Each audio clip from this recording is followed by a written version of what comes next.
हर गुनाह की एक कीमत होती है और राहुल ने तो अपनी आत्मा और शरीर दोनों का ही सौदा कर लिया था। तीसरी रात के बाद राहुल घर पहुंचा, पर वो जो घर था अब वो घर नहीं रहा था।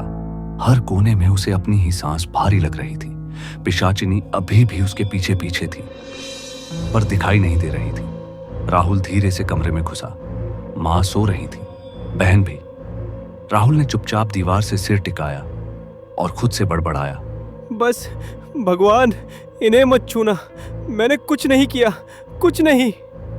लेकिन उसे नहीं पता था, काम पिशाचिनी इंसानों की गलती नहीं देखती, बस हवा में भी औरत की मौजूदगी उसे जला देती है। अचानक उसे एक आवाज सुनाई दी, देखूं किसे ज्यादा प्यार करता है तू। राहुल खड़ा हुआ। कमरा खाली था, लेकिन हवा जम चुकी थी।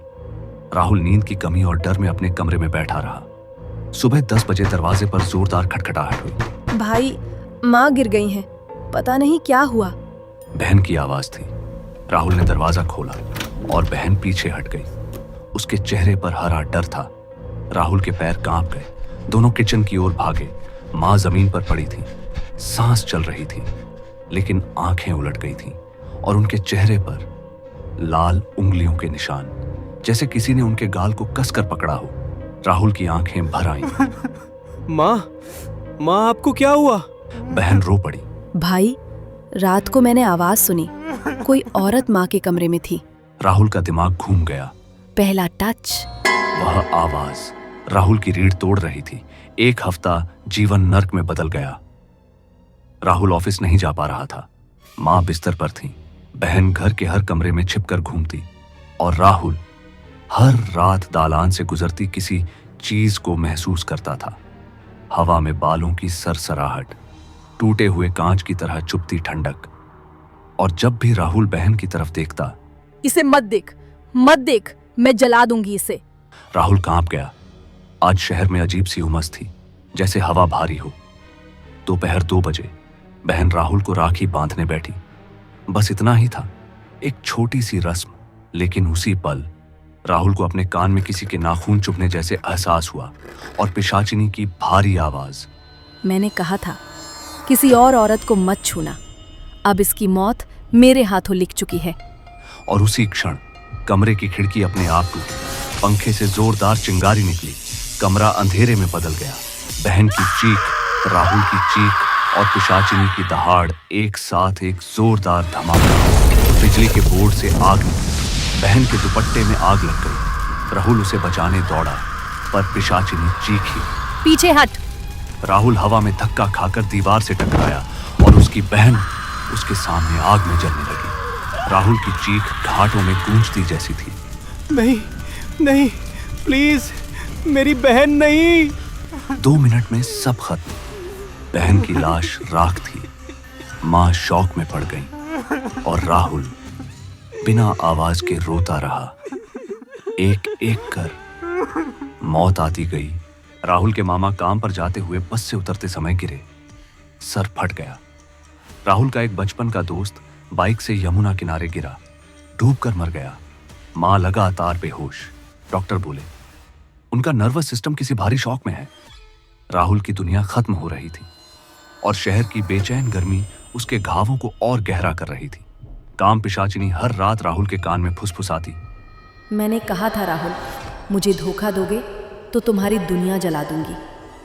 राहुल कभी कभी अपने बाल नोच लेता, कभी सड़क पर भागता, कभी खुद से बात करता, कभी यमुना नदी किनारे रोता।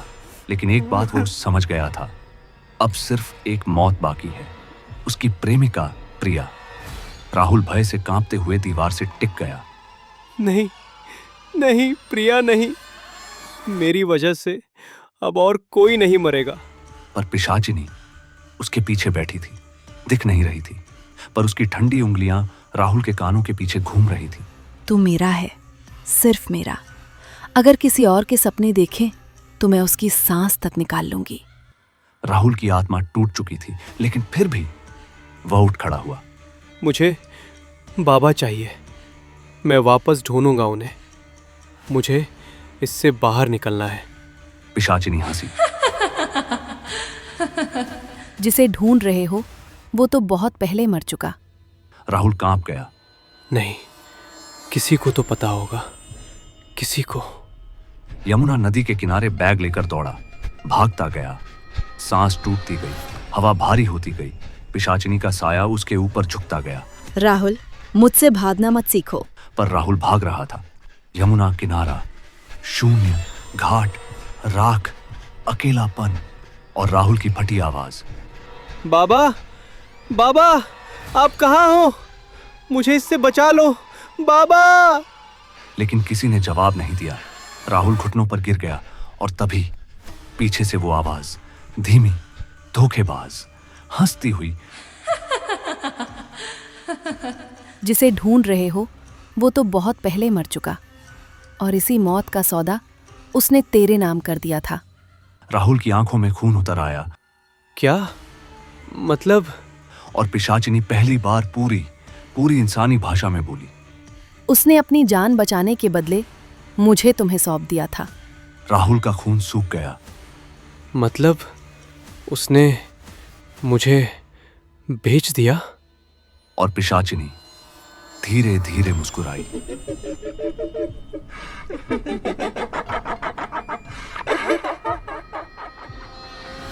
यमुना किनारे की मिट्टी रात होने से पहले ही ठंडी पड़ चुकी थी। राहुल घुटनों पर बैठा था। पूरी दुनिया उसके खिलाफ खड़ी थी और उसके पीछे एक अदृश्य छाया उसे घेर कर बैठी थी। पिशाचिनी उसके पास आकर झुकी। उसके बाल राहुल के गालों से छूते हुए गुजर रहे थे। हवा एक पल के लिए रुक गई। हाँ, तेरा बाबा, जिसने तुझे मार्ग दिखाया, वो मुझसे डरा था राहुल। राहुल कांपते हुए बोला। उसने मुझे क्यों दिया? पिशाचिनी की आवाज अब पहले से ज्यादा इंसानी लग रही थी। एक तरह का अजीब ठंडा सच। क्योंकि मैं उससे उसका जीवन मांग रही थी, और उसने अपना डर छुपाने के लिए तुझे मेरी भेंट बना दिया। राहुल की आंखों से आंसू बह निकले। उसने बचने के लिए मुझे बेच दिया? वह हंसी, पर हंसी में दर्द, गुस्सा और तृप्ति सब था। हाँ, और मैंने सौदा स्वीकार कर लिया। राहुल की दुनिया में बस काला अंधेरा फैल रहा था। वह घुटनों पर गिर पड़ा। मेरे परिवार ने क्या बिगाड़ा था? मेरी बहन, मेरी माँ, क्यों? पिशाचिनी धीरे से उसके कंधे को छूती है। मुझे किसी से फर्क नहीं पड़ता कि कौन निर्दोष है। मैं बस ईर्ष्या पर चलती हूँ, और तेरी दुनिया में हर औरत मेरा विरोध थी। राहुल सुन्न पड़ गया। रात 9:30 बजे नोएडा सेक्टर 62 प्रिया ऑफिस से निकल रही थी। लिफ्ट की लाइट झिलमिला रही थी। गलियारे में अजीब ठंड थी। अचानक पीछे से एक फुसफुसाहट। प्रिया। प्रिया चौंकी। किसी को देखा नहीं। वह तेज कदमों से बाहर निकली, कैब पकड़ी, जीपीएस ऑन किया, पर रास्ते में कैब के अंदर ऐसी अपने आप फुल हो गया। ड्राइवर ने कहा, मैडम एसी बंद कर दो। प्रिया ने मोबाइल निकाला। स्क्रीन पर राहुल का मिस्ड कॉल था, और उसी पल कैब के पीछे सीट पर उसे लंबे बालों वाली एक औरत की झलक दिखी। प्रिया चीख पड़ी, stop the car, stop. Driver ने ब्रेक लगाया। प्रिया दौड़कर सड़क पर आई, लेकिन सड़क सुनसान, शाम की धुंध और मेट्रो पिलर की छाया। और अचानक एक सफेद आंखें वाली आकृति पिलर्स के पीछे से निकली। काम पिशाचिनी। राहुल अपने कमरे से बाहर भागा। सड़कें पार करता हुआ, मेट्रो स्टेशन की रेलिंग कूदता हुआ, सिर पर हाथ रखे, सांस टूट चुकी। प्रिया, नहीं, वो उसे मार देगी। यमुना से नोएडा तक वह लगातार भागा। हर मोड़ पर हवा कांपती, हर खंभे के पीछे कोई छाया गुजरती। आखिरी मौत तेरी प्रिय, और फिर सिर्फ मैं और तुम। राहुल जितना भागता, पिशाचिनी की आवाज उतनी पास। प्रिया पीछे हटते हुए जमीन पर गिर गई। पिशाचिनी उसकी तरफ बढ़ रही थी। लाल साड़ी हवा में लहरा रही थी। चेहरे पर आधा सड़ा मांस, आंखें सफेद और जुबान बर्फ जैसी ठंडी। तूने राहुल की तरफ देखा था, अब तेरी सांस मेरी है। प्रिया चिल्लाई। कौन हो तुम? क्या चाहती हो? पिशाचिनी उसके ऊपर झुकी। राहुल सिर्फ मेरा है, और तुम उसकी कमजोरी। उसने प्रिया का चेहरा पकड़ना ही था कि राहुल पहुंच गया। राहुल घुटनों पर गिर पड़ा। नहीं, उसे मत मारो, मैं हूं यहाँ, मैं हूं, उसको छोड़ दो। पिशाचिनी रुकी, धीरे से राहुल की तरफ मुड़ी। उसके चेहरे पर इंसानी भाव उभरा, पर वह भाव प्यार नहीं, हक जताने का था। तुझसे कहा था, मेरी शर्तें तोड़ोगे तो हर महिला मर जाएगी। राहुल रो पड़ा। मेरा परिवार, मेरी बहन, सब तुमने मार दिए। पिशाचिनी ने झुककर राहुल का चेहरा पकड़ लिया, उंगलियां ठंडी पर पकड़ अग्नि जैसी। अब सिर्फ एक बची है, इसे भी पूरा कर दूं और तू सिर्फ मेरा। प्रिया बेहोशी की हालत में पलटते हुए बोली। राहुल प्लीज। राहुल ने उसकी तरफ देखा और उसी पल पिशाचिनी गरजी। तूने मेरी आंखों के सामने किसी और औरत को देखा, अब इसकी मौत होगी।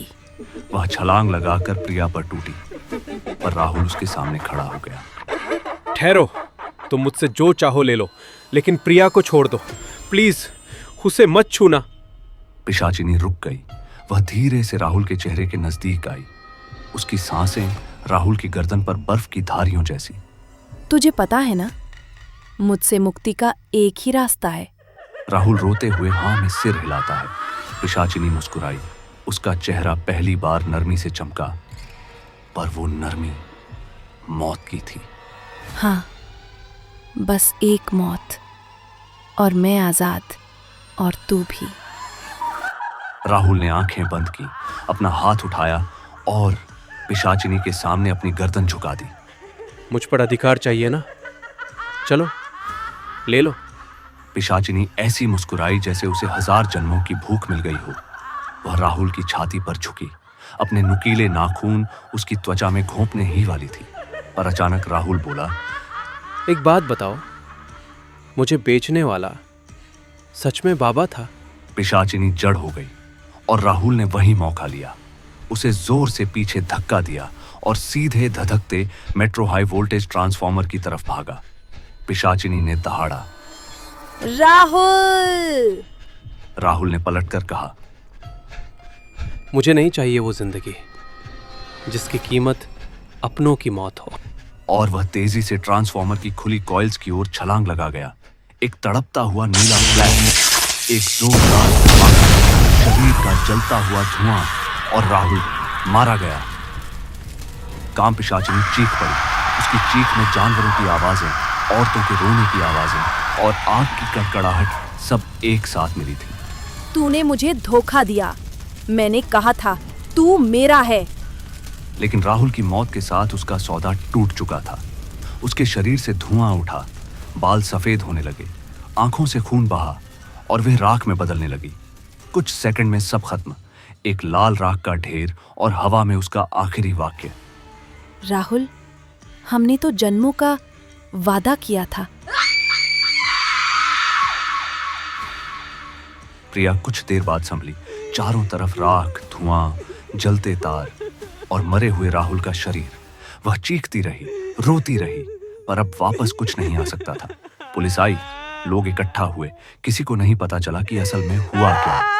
पर प्रिया जानती थी, राहुल अपनों की जान बचाने के लिए खुद मर गया था।